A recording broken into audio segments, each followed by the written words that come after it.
Good one. I was thinking that's right. And you need to get students coming in off the street. Do like yours. It's really interesting. Yeah. All right, first of all, I would like to direct your attention to the activity sheet that you should have in front of you somewhere. Who's got one here? Thank you.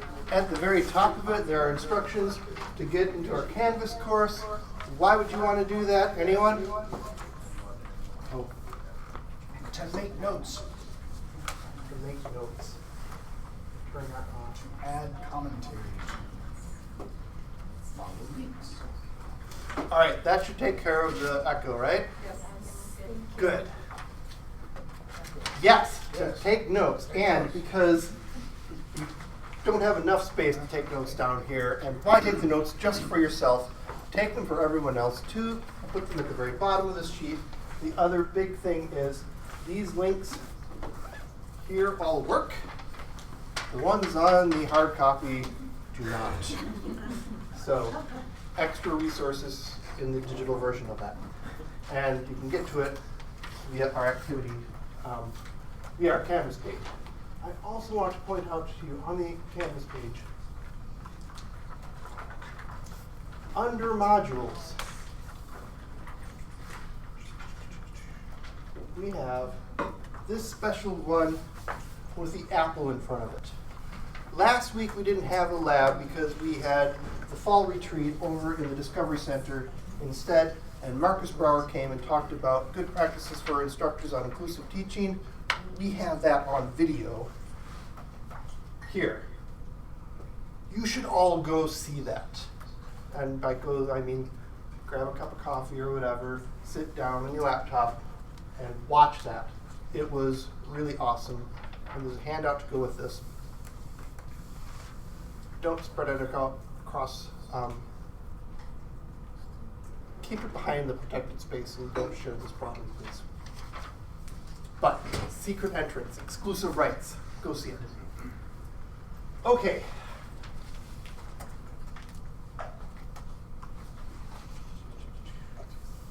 So, very quickly, we're going to try to get around the room, and if you have a burning topic that you want to make sure that we address today in our lab today on the Wisconsin experience, tell us. If not, you can pass, but just tell us your name real quick so everybody has name tags. This is actually one of the good practices to help learn names. Get them all table tents or desk tents and make them use it. Who would like to start? Why are you here? What would you like to learn, leave today having? I'll start, John. All right, My name's Cliff. I work with Do It, and I am here to learn whatever it is you guys want us to learn so we can support you better. Very good. Caitlin, he volunteered you. Okay, perfect. I am Caitlin O'Brien. I work with the Office of the Provost, and I'm part of a team that is actually working to promote and better disseminate information about the Wisconsin experience and what it's all about. So Darcy and I here are both on that team, and we're looking to hear from you guys today to see how you might think about incorporating the Wisconsin experience into your courses, helping students to better understand that, helping your colleagues better understand that. So we're here to listen. And they brought stickers for each of the 4 Wisconsin experience things that you can get right here underneath Cliff's name tag. Yep. All right, Darcy. I'm Darcy Whitberger, she, her, hers. I'm from Student Affairs. I'm working with Caitlin on this team. I work on the student side of Wisconsin Experience. We introduce to incoming students the Wisconsin Experience through SOAR, looking to partner with admissions and with other folks who are connecting with new students early and keep on messaging throughout their academic career here. And again, just like Caitlin had said, just kind of taking what you all have and what you're all connecting with and how you're engaging students on the Wisconsin Experience. And I work directly with the new Dean of Students, and we're going to go relaunch kind of the Wisconsin Experience campaign throughout campus this upcoming year. Awesome. Hi, Brandy. I'm Brandy. I'm in the School of Ed, and I'm here to learn better about how to teach as a TA and make my classes more motivating. Very good. Lauren. I'm Lauren, and I'm here to learn from them. Very good. Andrew. Andrew, I'm a PhD student in geoscience. Today I'd be interested to hear more about how people have built on empathy and humility in that part of the. Oh, that's a tough one, right? Yeah, it seems like the hardest one to try and tackle. So. Good. Brett. Hi, I'm Brett. I'm a doctoral student in higher education. I'm teaching a section of Wisconsin Experience seminar this semester, so hopefully I learned some new tricks to enhance the course for my students. Very good. Go ahead. Hi, I'm Griffin. I'm a PhD student in journalism, and I'm also interested in empathy in regards to how do we balance being impartial but also recognizing that some viewpoints aren't okay Yep. that students may have. Yeah, very good. Monica. My name is Monica Tice. I'm with the Department of Food Science. We are building a new online course in fermentation sciences, and I too am looking for creative ways to integrate all of the Wisconsin experience Excellent. principles. Excellent. Michelle? I'm Michelle. I'm from academic technology, and I'm actually working with Monica on your team right now. And what I really like about some of the work that Monica is doing is that as we're designing learning objectives, they're thoughtfully thinking through fundamental ways to integrate the Wisconsin experience into those learning objectives. Ooh, weaving them into the learning objectives. Yeah, Excellent. to give us a strong foundation to build from. Very good. Eric. I'm Eric Lucky. I'm a PhD student in educational policy studies. I'm also interested in empathy, particularly around historical thinking. Excellent. Let's go to the back row. JT. I'm JT, French and Italian dual PT. I'm here to learn and support. All right. Austin. I'm Austin. I'm a grad student in the chemistry department and just here to learn. Mike. Okay. My division of extension, we've got about 15,000 volunteers across the state, and I'm wondering, how do I get them to care about this when it's written so strongly from the campus point of view? Oh, right. Campus point of view. Are these values specific to the UW campus? I'm not saying the values are, but just all the language around is about students and campus. All right. Very good. Margaret. Hi, I'm Margaret Murphy, a student at the school. I work with John here to support the active teaching lab. Excellent. Sorry, Alicia. It's okay. Hi, I'm Alicia. I'm in the Department of Atmospheric and Oceanic Sciences. And I am interested in learning how the students feel about the Wisconsin experience. Do they actually see it like every day in their class? Do they consider it when they're learning? Or is it something that's just sort of like from the administrative point Are we of view? putting it on them? Are we indoctrinating them? Ooh, I like that. Very good. Greg? Greg, kind of do it academic technology like many other folks in academic technology. We support instructors, so just interested in the conversation, hearing what people are up to. All right. Holly? Yes, Holly, PhD candidate in the art history department, and like many others, empathy, also ideas. Interesting question of like, is this applicable to students or is it something coming from the admin down? Yeah. But also I'm really interested in thinking about ways to expand the learning environment, which is number 2. So thinking how to connect what we're doing on campus to the actual community. All right, yeah. So kind of this public humanities Yep. push that's happening. And number 2 is in many ways connected to the Wisconsin idea, which is a little bit different from the Wisconsin experience. But yeah, good. Hannah. Yep, I'm Hannah in Ed Psych, and I'm interested to know if this would fit into social emotional learning and if it applies to graduate students as well as undergrads. I can answer that one, and that's a yes. Wait, not yet. We're still collecting right now. Supposed We're not opening these things.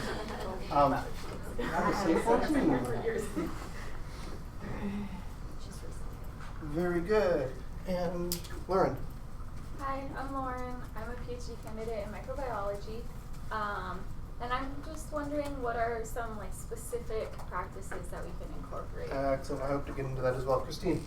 Hi, I'm Christine. I'm a PhD candidate in German, also teaching a CP 125 Wisconsin Experience section, and I'm an academic advisor with honors. And so I'm interested to hear like what some other disciplines are doing with the Wisconsin Experience, and also would love to share with anyone interested ways that honors students might specifically be able to engage with this in their versions of courses.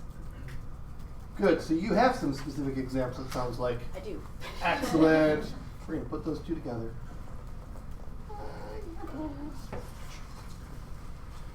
Shoko.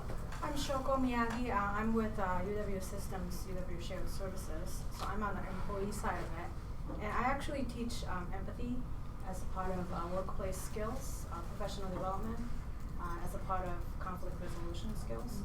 This is why I love having large groups of people sharing things, by the way. Connections, good. So I'm here to learn what other people are doing. All right. Chris. My name's Chris, instructional designer for Division and Continuing Studies. Bless you. Bless you. Excuse me. And basically, I have to incorporate the Wisconsin experience for learners that will never come here. Challenging, but I'm just interested to hear about different methods of which people will. Is it geographically? Is it geographical? Good. Adam. Yeah, Adam, postdoc in psychology, and I'm also curious as to like how much the Wisconsin experience is actually being applied in a class-by-class basis, and whether or not when you're creating your own class, how much do you think that this is the only time they're going to get this information or not? Good questions. Lindy. I'm Lindy Stoll. I'm from the chemistry department, and I am a Wisconsin Experience instructor this semester. I'm also the Gen Chem coordinator, so I coordinate Chem 104, and we have Wisconsin Experience built into our Module 0 to kind of get students thinking about it. But within those large lecture classes, I'd like to know what else we can do in those spaces, the smaller discussion classroom spaces and the laboratory spaces. Good. Yeah. Hi, I'm Lynn. I teach in the biochemistry department, and I would put another vote for specific examples. All right. Margine. Hi, I'm Margine. I work for Do It AT as a consultant. I'm just gonna leave it at that. And I'm curious about the intersection between student-centered design and curriculum and fostering relentless curiosity. Student-centered design and fostering relentless curiosity. Just say fostering relentless curiosity. And all right. Leave it at that. I'm just going to put curiosity. How? Yeah, because it seems like an innate sort of thing. Either you are or you aren't, or sometimes. Sometimes you have to take a class. Yeah. It might not be your favorite. Right. You might just be checking a box. Very good. But there's probably opportunity there. Okay, how many of you have been familiar with the idea of the Wisconsin experience before this semester? All right. How about before last year? Very good. How many of you are still not sure of the difference between it and the Wisconsin idea? Oh. All right. Who can explain it to me? Who can explain the Wisconsin idea to me? From my perspective, the Wisconsin idea is the University of Wisconsin reaching out to all borders of Wisconsin. Beyond the borders of the campus, all of the learning and education that happens here should have some application to the real lives of the people in the whole state as part of a land-grant university. Yep. And now, who can explain how the Wisconsin experience is different or related and or related? Great. I think of the Wisconsin experience as being, and I'll say this from the perspective of somebody who just sent a daughter off to college this year. Okay. Who actually isn't at Madison, interestingly. But it's part of like how Madison thinks of itself as creating young people that leave our university that differentiates us from other places. It's what makes the learning experience at Madison unique in comparison to other institutions. All right, so it's a marketing ploy to get people to come to Madison specifically. I'm not going to say the word ploy because I think it's real from the instructors that I work with, people like Monica. I really see it in the instruction, and I think it does differentiate Madison from some other institutions. I'm not saying other places don't do similar things, but I like to focus on it. Okay. Good. Others?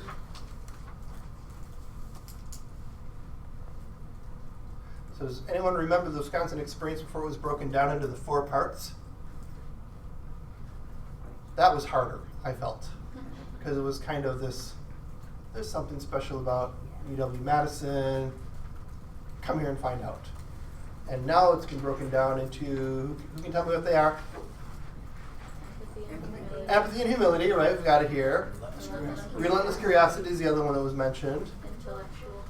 Intellectual confidence. Purposeful action. And purposeful action. So is this just a thing that is foisted down from the administration to the instructors, to the students, or is it a thing that the instructors want for their students? Is it a thing that the students want for themselves?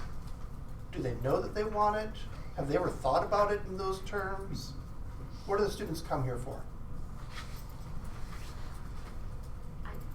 I'm a graduate student. I've been here longer than I should be, but maybe 8 years, 5 years. And 8 years I've been here, and I've only really heard about this maybe in the last 5-6 months. Okay. So as a student, I don't really know. Yeah, I mean, it's not what drew me here. I wasn't much publicity about it. It hasn't been a big push in any of my classes. Right. So. And as a thing, I don't know if it needs to be. Yeah. Like the Wisconsin experience as a brand, I don't know if it needs to. But what do students want when they come here to get an education? What do they want from that education? Degrees. Degrees for a job, which includes Money. But in order to get that, you must show competence in a few skills such as communication and being part of a team. What? Reasoning. Purposeful action. These are all things, right. We want them to be driven. We want them to be passionate about whatever it is that they do. We want them to connect with what they are doing. We want, as employees, we like often to hire people who have the intellectual confidence to say, hey, I have an idea that can save us, this company, $1 billion, right? We want that kind of an employee. So you have to have the confidence to say, I know what I'm talking about, listen to me. We don't want the person who's like, I know what I'm talking about, you all don't have any idea, right? We want the new employee to have empathy and humility. We want that employee to have relentless curiosity so that when we do have problems that nobody else in the company can figure out, we don't just give up, but we keep on digging into it until we find problems, right? These are all things, the Wisconsin experience are all things that the students want because their employers want them and they want to get a job with their potential employers. But their employers never say, oh, do you have the Wisconsin experience? Margine. Can I do a yes and for that? Yes, and. I think that they're, whether or not they can articulate it, I know as a student myself, I want it to be meaningful too, and I think these give methods for making things more meaningful, or focuses for making things meaningful. For whom? For myself, if it's not just about whatever job I'm going to get in the future. It's, what is this meaningful to me right now? What's going to make me care about sitting here? Yes, in many ways. And again, a plug to go watch Marcus Barrow's presentation on our active teaching lab modules. Red Apple, utility value, self-generated utility value is in many ways what you're talking about. Am I sitting here because I have to, or is there a way for me to connect this with what I want, which is to get a job that makes money, and I'm valued as an employee who is relentlessly curious, intellectually confident, not a jerk, and driven for some purpose. So, that's what is the Wisconsin experience. Moving down to the Wisconsin experience courses, several of you have mentioned it. Others in the room probably haven't heard about it. It's a 1-credit seminar for first semester students and first semester transfer students, and it's designed as like an extended orientation model, but each week falls into like a larger segment that's focusing on one of the pillars. So they go out and like do things about campus resources. They do a lot of self-reflection and activities that help them learn more about their strengths and articulate their goals. And if you want to add anything to that, Fred? You covered it well: personal, professional development, identity exploration. Yeah, and I think last year it was like 7 or 8% of the incoming class took it. So it's not that every incoming student will have heard specifically about the Wisconsin experience and spent time with it, but a good chunk of them now are participating in that. I taught it about 8 years ago for 4 years, so 8 years to 4 years ago, 5 years ago. I always felt it was a how to survive UW-Madison sort of jump start. You get a credit and you come to class and you learn how to do all kinds of things, find campus resources, join a cohort of people that'll support you, all these sorts of things. But last year they redesigned it based on the pillars. And last year they redesigned it based more on many of the same things of how to survive. Like this is also, if you are relentlessly curious, open to other people's opinions and perspectives, empathy and humility, intellectually confident to participate in class, purposefully driven to connect what you are learning in class with what your own ideas and passions and actions are. If you do the things of the Wisconsin experience, you will be a successful student as well. It's kind of this, it's good all around. And for the rest of the state, that has nothing to do necessarily. It's not tied geographically to UW-Madison. It's a thing that probably most students, they want the larger goal of being able to get a job. In order to do that, they need to show that they're decent employees or workers or citizens. Can I add one thing too? I think Yes. an important piece of the current Wisconsin Experience seminar course is there's 2 weeks of it devoted to social justice. So that really, I taught it last fall as well, and I found that for a lot of the students in the class, some of the exploration of those ideas was the first time they really thought about that.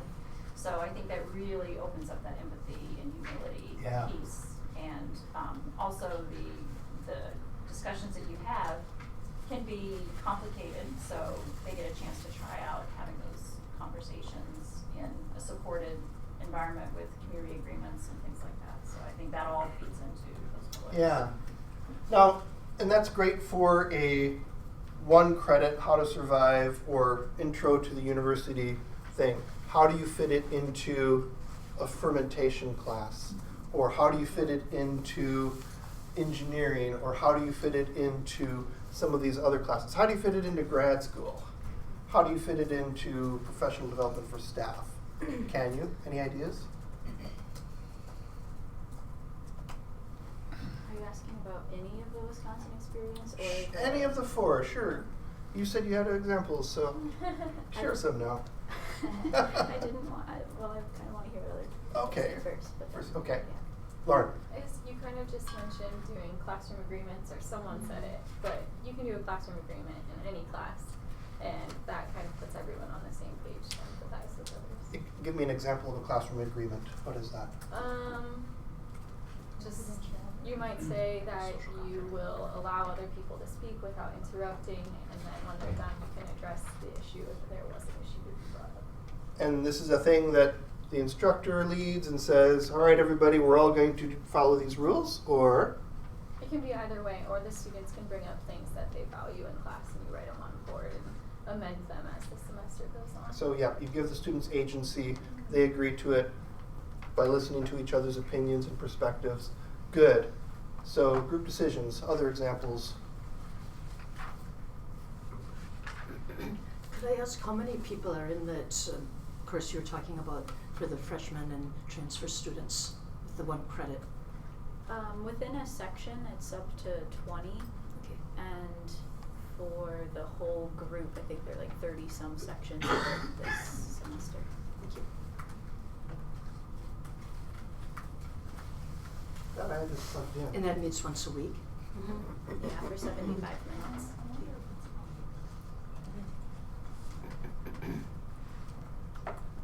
Sorry for international students. It does. Yeah, there are a few sections specifically designed for international students to build that community, but international students can be in some sections too, so somebody can put a label on.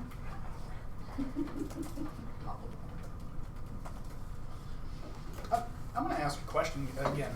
I'm with the Learn UW team, so I do a lot of support, and this came up in a previous active teaching lab, and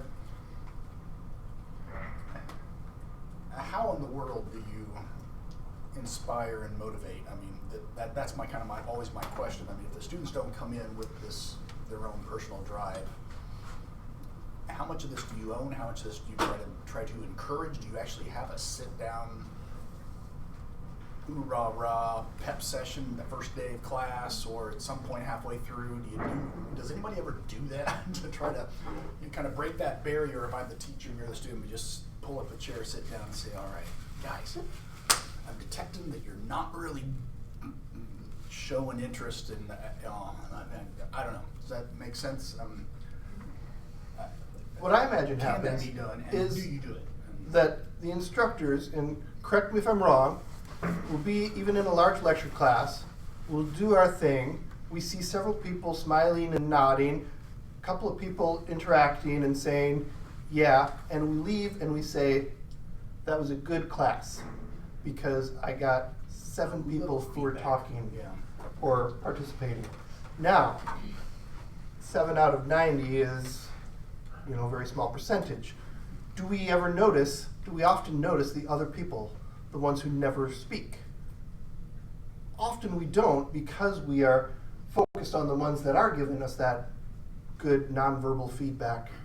And So- maybe there's just the best training scenario may just be a tutorial one-on-one. I mean, I'm your tutor, you're my tutee, and I can watch you and I can respond just to you. So like when you get to have 90, there's no way you can really be a tutor to 90 people. So maybe you just take the best you can. But I'm just always curious, in the pursuit of this stuff, do you ever have like actual break the barrier, sit down chats with them saying, I am here to make sure you are on fire? I think this is very course specific. So for example, I teach what we refer to as professional degree courses, so food science and dietetics. So these are very defined pathways. Yeah. So we have lots of, and also it's very dependent on what year, freshman versus senior, huge difference. And then finally, in those types of classes, there's lots of opportunities to do this in a very authentic way. Yeah, and again, I'm not at all saying you should. I'm just always curious about how that gets done and how does that work in some. I think this is from another class we were talking about giving the students agency about, I think it ties into what they value, what they're wanting to get out of the course, and then also giving them agency. So in thinking about a class I want to do, offering different options for a final project, so maybe allowing them to do an art piece or performance piece or write a paper. So that way then they're getting something out of it, and that might, instead of just like these are exams. And my class, I had the opportunity to do that. Not every class can do that, but that's something I'm considering to encourage that kind of curiosity and that investment in it.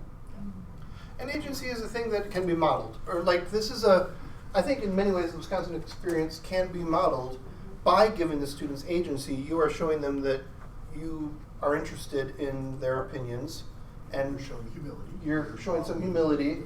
You're kind of curious about what they're going to do with this extra rope that you've given them sometimes. But and you're confident that they're going to learn. It's sort of holding them to high expectations in some ways. What are some more concrete ways, Alicia? Actually, a question. Yeah. Sort of.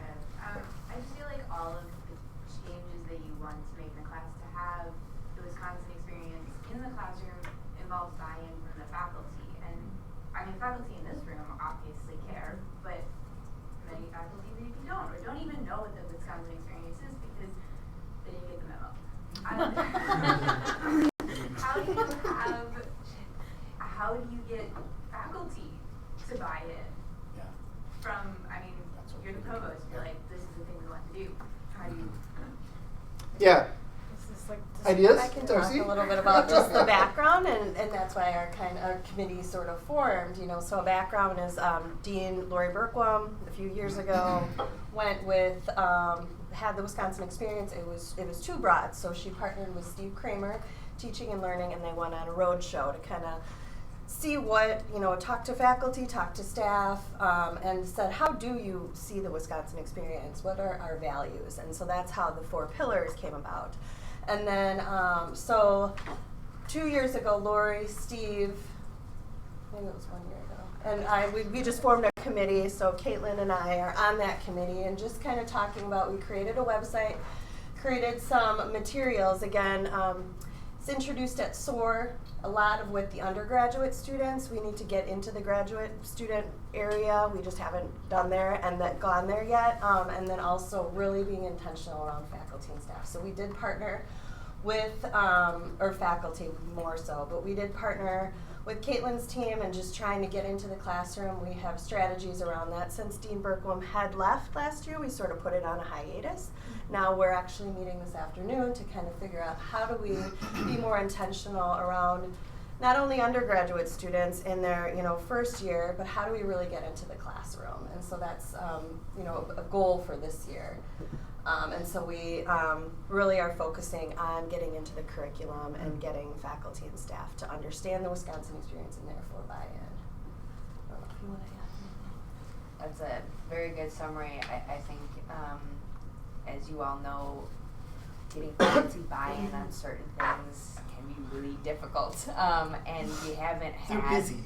Yeah, right. For many on. reasons, understandable, and so I think to Darcy's point, we have had some initial starts and some big leadership changes. We have a new provost and everything, so getting people on board on the same page behind it,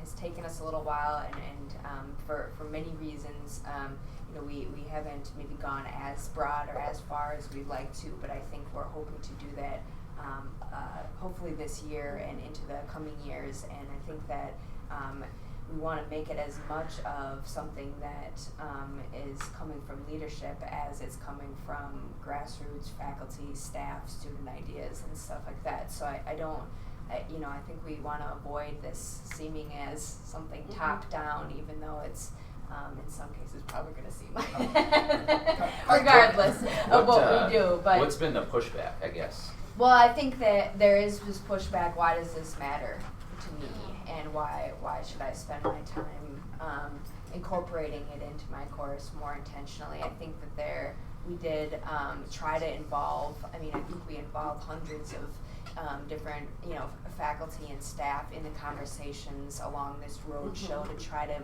start that buy-in, but you can only reach as many people as you can, and so I think that we've heard a lot. It just seems like another thing that instructors have to think about and do. Shoko, then. But that's an initial feedback. So I have two things. Comment-wise, the 4 pillars. I'm always thinking about future of work, and so a lot of our jobs are going to be automated. More systems, higher analytic systems are really taking over our jobs a lot of times. So that and collaborative. Yeah, and these things really, I think, make us more employable and more long-term career. If you have a lot of these things, it's highly unlikely your job is going to be automated. And so I really like these are more of the human elements than the machine learning elements, maybe we can say. Another thing is, that whole homecoming video thing that came out. How do you distance yourself from that kind of thing? Like, home is where Home is where we are. Home is where we are, and then the video was very all white students. Have you all heard of this? Yeah. So how do you distance yourself from that? Just came out this weekend at the homecoming game. I'm not surprised at all. Yeah. Not everybody knows. Yes, all right, it just came out this weekend. The homecoming committee put together a video that had 0 students of color in it. And so they said, home is where we are. And therefore, if we aren't in this video, it's not your home. It's kind of, it sent the message that this is not a welcoming place. It was quickly taken down. It apologized. It was an oversight based on, I think, just a lack of awareness and paying attention. Well, and they had specifically spent hours videoing students of color, and then they had 4 hours of footage from a sorority. It was a student group. There wasn't a lot of oversight from a professional staff or campus, the university, and from student affairs. While we weren't involved in it, we are being proactive and holding listening sessions last week, connecting with students, both majority and underrepresented students, and figuring out how we can do better. Again, we are student affairs, so a lot of our underrepresented students live in our area, so we need for them to feel supported and welcome and like home here. So again, for me, we're just taking more of a proactive approach on this one, even though again it was a student group. We weren't affiliated, Student Affairs isn't affiliated with Homecoming, but again, because our students were impacted, we need to step forward and support them in whatever way needed. Lauren. So I have a suggestion and a question. I look at those 4 pillars and I agree with what Shoko was saying about they're just important skills for students to have. I'm not 100% convinced that instructors aren't doing these things in their classes. Right. They just haven't intentionally called it out. Yes. And so rather than coming at them with an approach that they have to change what they're doing, coming from the approach of let's look at what you're doing and let's pull out where these things are already. Right. Because then it doesn't become as overwhelming. Right. Thank you for making that point. That was a point that I was just about to make, but I was like, I'll wait. And then my question is, at the point where you're asking them to intentionally pull those things out that they're already doing, on the handout it said differentiating from other institutions and all that. How are we finding out whether or not students are walking away and saying something other than the union is so cool and they sell beer, right? Is your goal to eventually have students actually walking away and saying something other than that, and how would you assess whether that was happening? So it's a longitudinal follow-up for this sort of thing. Because people could say, "Oh yeah, I do that." But so I want to go to the first point, focus on that in response to Alicia's question of how is this not just one extra thing that is pushed down from the top? And I think that the idea that this is something that we're already doing, we're just doing it in a haphazard way that we don't think about. If we thought about mapping, and you can look at any of your learning objectives and say, all right, for this assignment, I want them to go do something. Is it I want them to write a paper or presentation? Intellectual competence. Is it I want them to research something? That's curiosity. Is it I want them to understand somebody else's perspective? That's empathy and humility. Go out into the community and do something? That's purposeful action. We're already doing these things. Yeah, I had an idea on more of a whole school level. If generally the undergrads have 4 years and there are 4 things, you could say, okay, this is our purposeful action service project, and we're all going to put on our Badger shirts and clean up a different part of the city, or have an intellectual competence speaker series, or for the empathy and humility, maybe different cultural group speaker series, but make it very explicit for our entire community instead of just having one individual say, I'm going to read a poem before my stats class on this culture. It's chunky. You can do the really big item things, right? Make them final projects or a whole semester focus, or you can have in every single small project assignment that you do, every discussion, every micro assignment, what is the element that they're looking at? Even if you ask them to think about, show that you understand some other perspective, show that you're looking into this, or that you're connecting it to some interest, some value that you already have. Make an assertion, profess something and back it up. And then how can you tie this into some sort of future work or current work? Is there something you can do right now? And that can happen in large semester-sized assignments. That can happen in very small little assignments. I think that a lot of it is just calling it out. And I think that if we call it out, it becomes a structuring element rather than an extra thing we're already doing this. It's just a nice way to sort of check to make sure that we're doing it in a systemic fashion. Brad?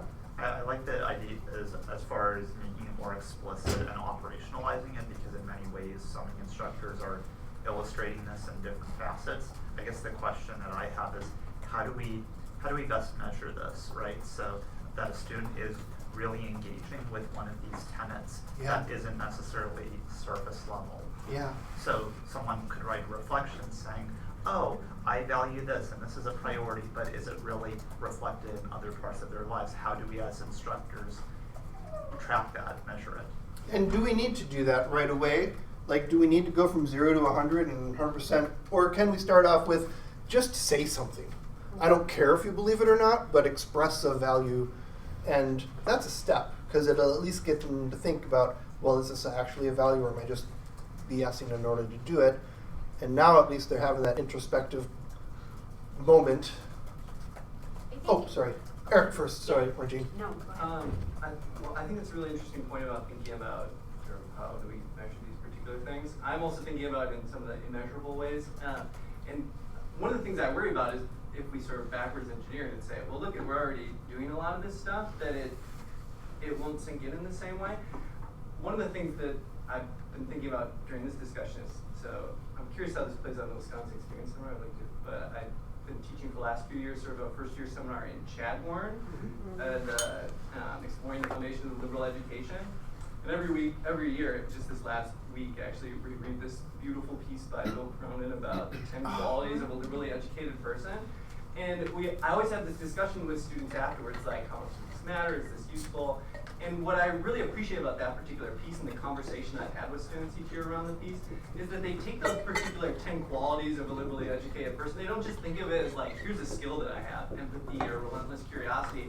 We have this discussion like, do you want to be this particular type of person in the world, right? Do you want to be a person who engages with others in a particular way? That's more than like, here's a skill or here's a check mark that I can put on my CV, like, I can practice purposeful action or empathy and humility, but seeing it as like something that's a lot more than that. That's something that's a way of engaging with their community and thinking about their own learning in a really deep and purposeful way. And so part of my question is, I'm wondering how that plays out in the Wisconsin experience seminar, if that's part of the discussion too. Or if there's other ways of building that into classes, or like where does that take place besides like this little first-year seminar that's self-selected amongst a bunch of chaplains. So. Can somebody put a link to the 10 qualities of a liberally educated person into our activity sheet at the bottom? If you have not read this essay, it's amazing. It's a beautiful little gem, and it's about identity development. And college is about identity development. You come out of high school having done what everyone else does, and finally in college you get to choose your own path. And you say, okay, I'm going to be a pharmacist. What does this mean? What are the elements of a pharmacist? And it's not just the skill development, it's also it's the lens that they look at the world through. And through UW-Madison, liberal arts, and, well, it's all of these things. But part of it is a liberal education.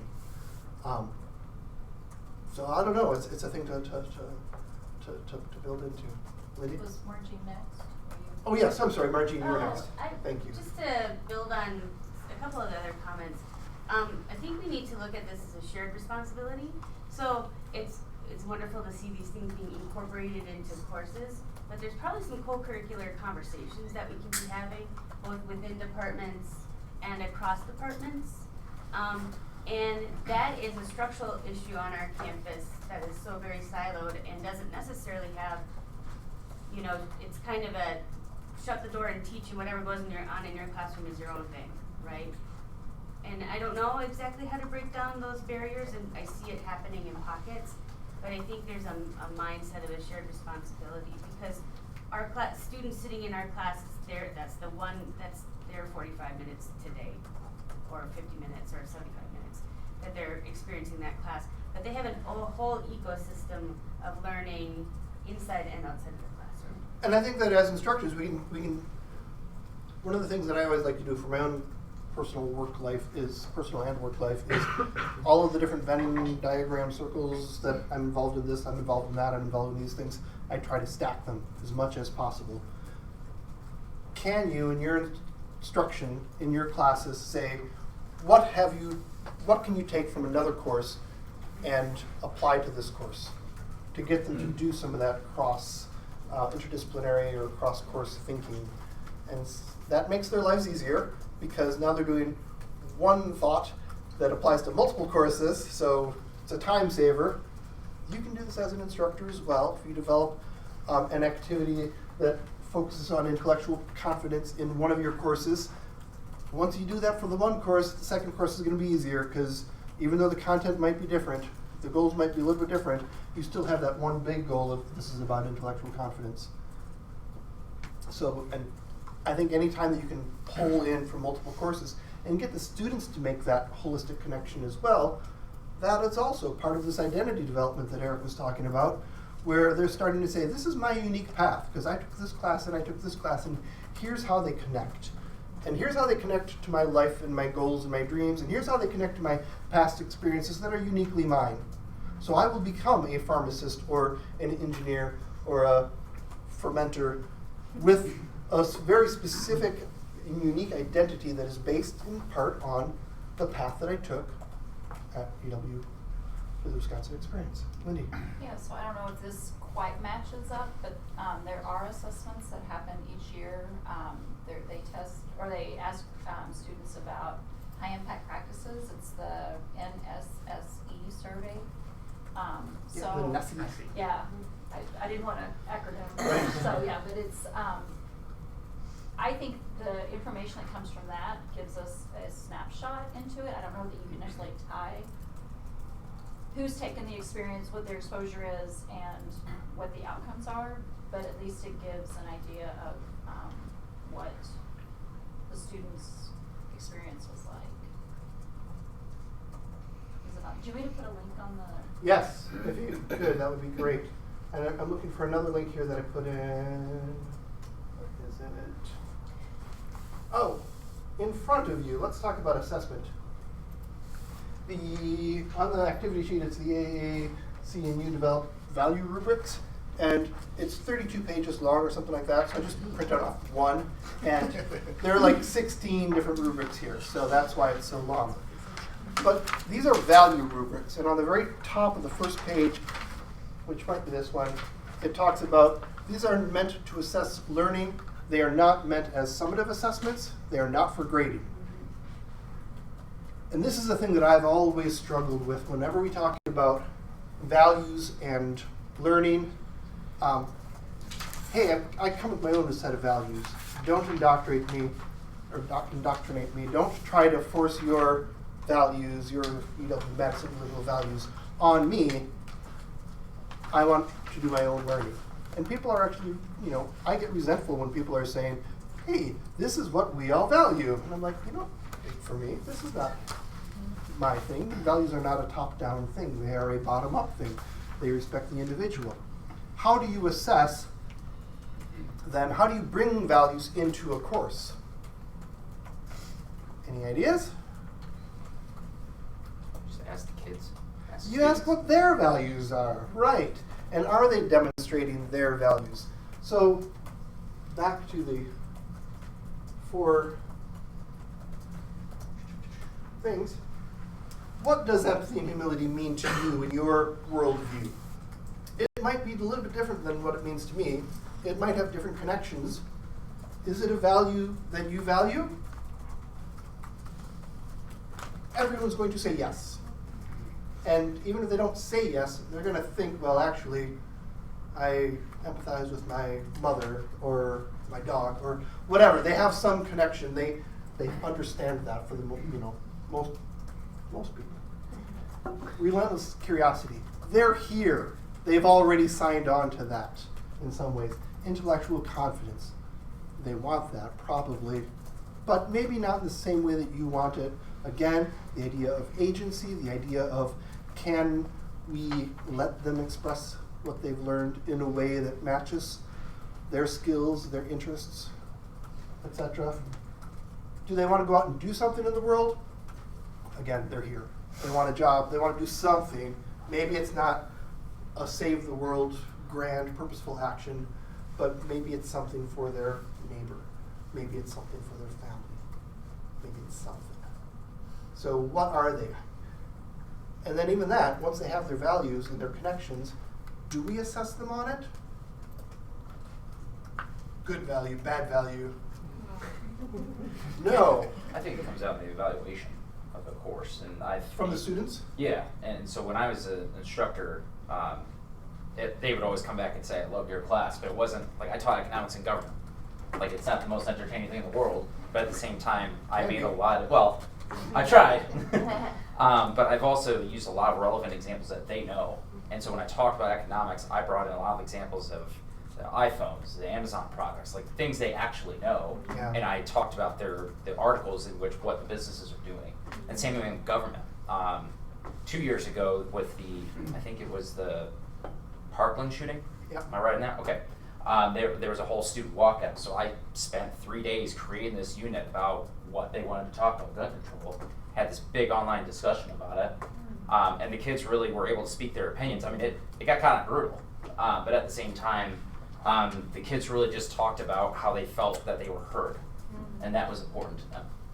And I think, and that's actually kind of why I took this job here, is because everyone's so friendly in this place. That's why, like, looking at this, I feel like everyone's already doing it.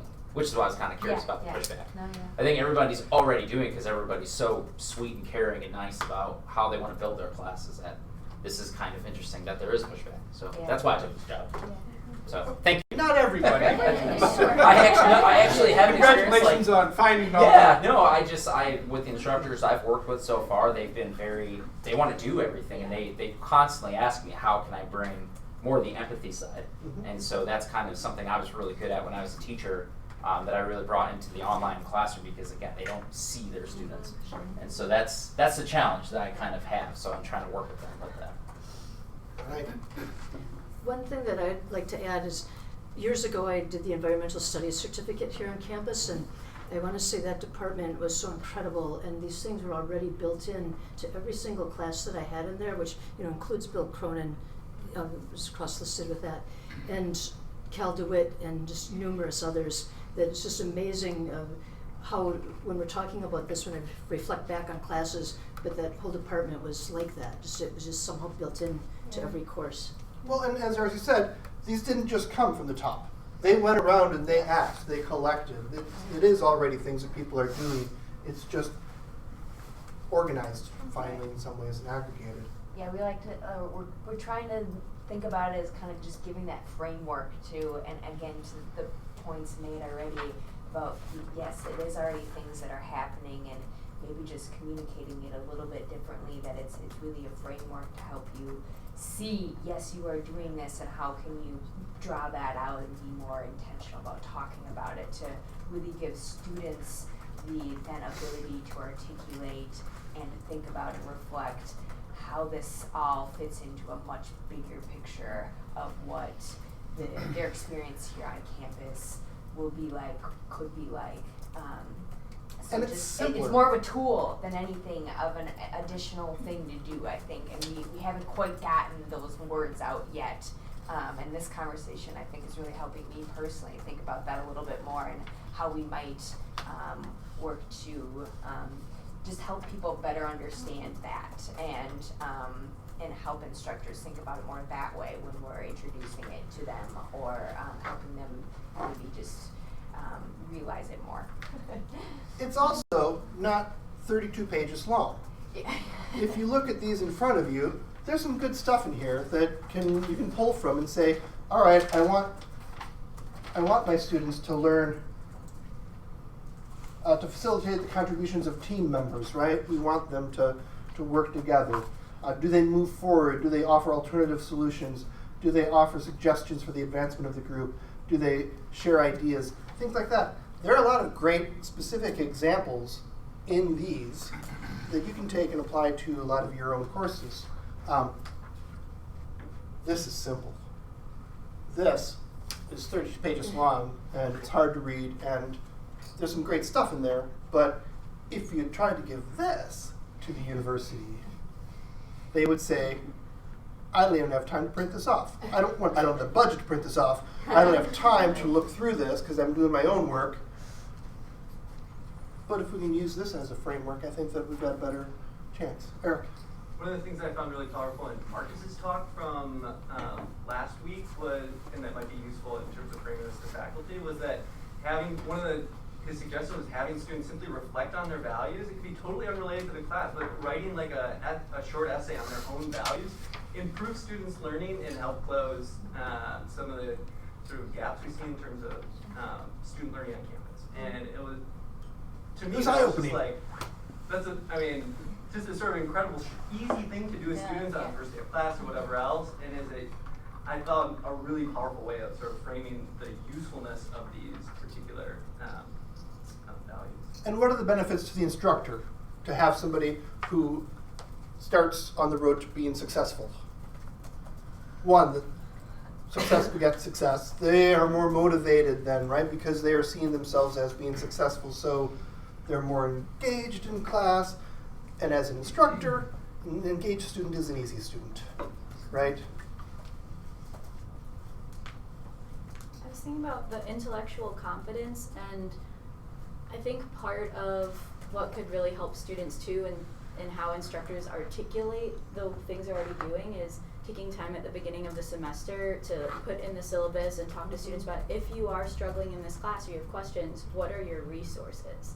Because a lot of students will get into a class and maybe they know they have office hours, but if that's not enough, where are they going to go? Mm-hmm. And if instructors don't know where their students are going to go, that's a problem too. So like taking the time at the beginning, that's something that I don't think is happening in a lot of, as consistently across all courses, especially once you get past the introductory courses, which generally do have a lot of resources on campus. What can be part of that initial communication to students saying, okay, like what are the ways you're going to build that confidence if you don't already have it for a particular class? Initial and ongoing resources. And this is a thing that, again, it was an introductory course, first semester Wisconsin experience. Mm-hmm. The thing that I would do is the sort of like, let's get into the mindset of the morning, or I would do a help. So, do you need help? If you need help, state a request. If you have an idea that you found helpful, share it with somebody else, and we'd go around the room and we'd do a little, instead of what was good and bad about the weekend, we'd say, what can I provide as a resource and what do I need as a resource? And that builds cohesion and cohortedness.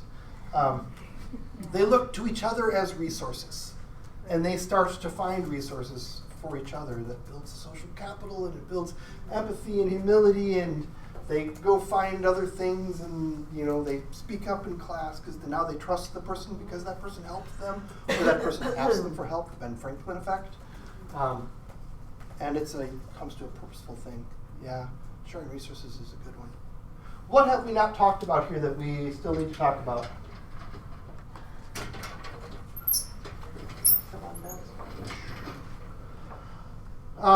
For whom? So, is this just for undergrads? No. Is it just for is it for undergrads and grad students? No, good. How about for staff? It's good for them too. Yes, and faculty. Yeah. Yes. Yeah. All right, for everybody, yay! Is it just for UW-Madison people? Yeah.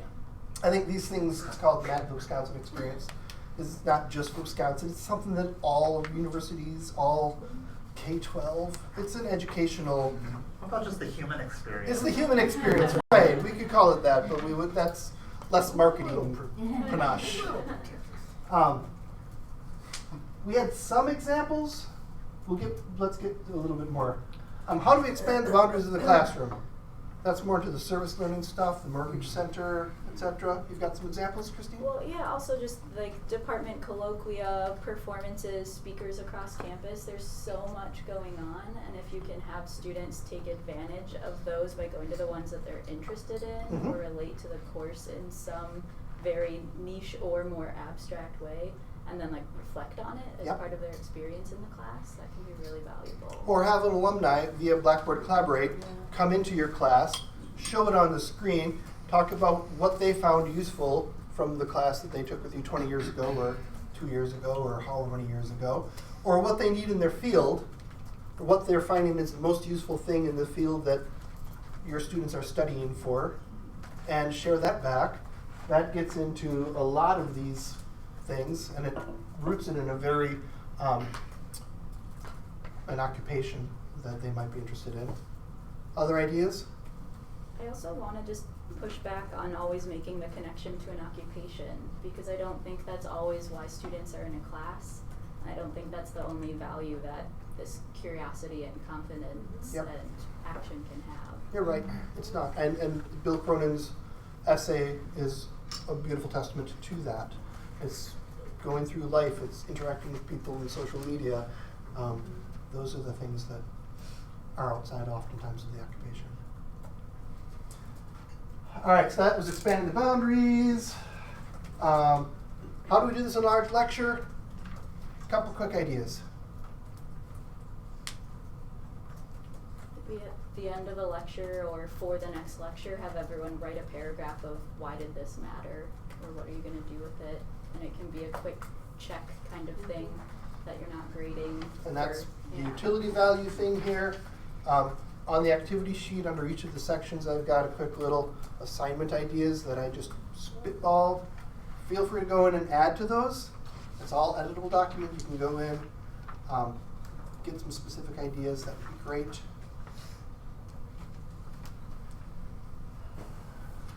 All right, how do we get them more curious? That's a tricky one, right? Because, and especially as instructors, oftentimes we are instructors in this topic because we are very passionate about it, and we're very curious about the things that happen in this. And we think, therefore, that everyone else should be, because it's so obvious that it's such an interesting topic. But every once in a while, we are surprised because there is somebody in our class that's not. How do we light them on fire? We survey them at the beginning of the semester. What are your interests? What's your entry point? And being able to tailor your lectures or materials to align with that, or at the very least, giving them the option to pursue those in some sorts of assignments. Awareness and agency, yeah. So if we don't know about what their interests are, there's nothing we can do, right? Because we'll just keep on with our shutters on and we'll go down our blind path. I've taken classes where I really don't have much interest, but I had to take them, Yep. or just fit in my schedule. And the instructor was so excited about it, or just had such a passion for it, that all of a sudden I had passion for Yeah. it. And I'm like, what happened here? So Right. I don't know how you get instructors to learn that, but maybe just showing that they have interest in it. And because we've also all had the professors that, like, you can tell they just don't want to be there. Again, back to utility value. If the instructor shares that this is useful and exciting and they model it themselves, yeah, enthusiasm is contagious. We love hearing stories about enthusiastic people being enthusiastic about the things that they're enthusiastic about. Eric? Jumping on top of that, I would also say sort of designing assessments that allow for students to sort of transfer their skills into sort of real world applications, right? So if it's simply like, here's the set of skills and I've got to, do these math equations, but if it's applicable, like the way that we design assessments, I think can also be. And that's Brett's second point. At least allow them to pursue the areas. So one, they don't necessarily know that they're interested in this element of it unless you assign them to find a connection to your life. And then they'll be like, oh, I guess I have that. Even on their own, they might not be able to do it.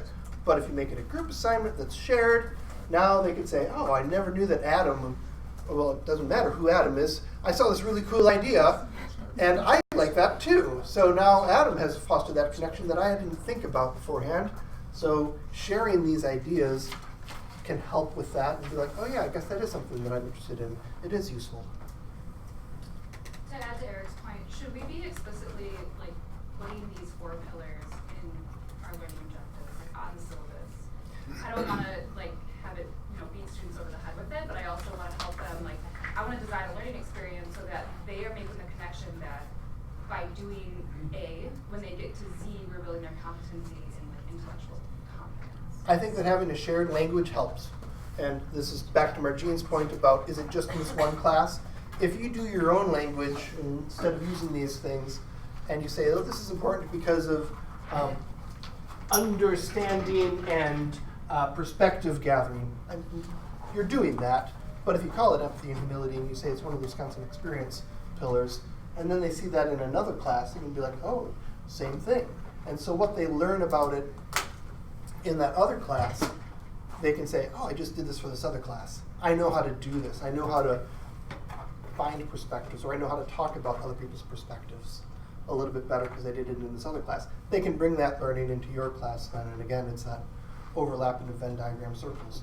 If you call it something else, they might not recognize that they already did this in another class. They might. Lynn? I have a question for Lindy, but I'll ask it out loud, because I think you said that you have it in your module 0. Yeah, talk more about that. That's a great how to do this. Yeah, so. And we'll have to end on that.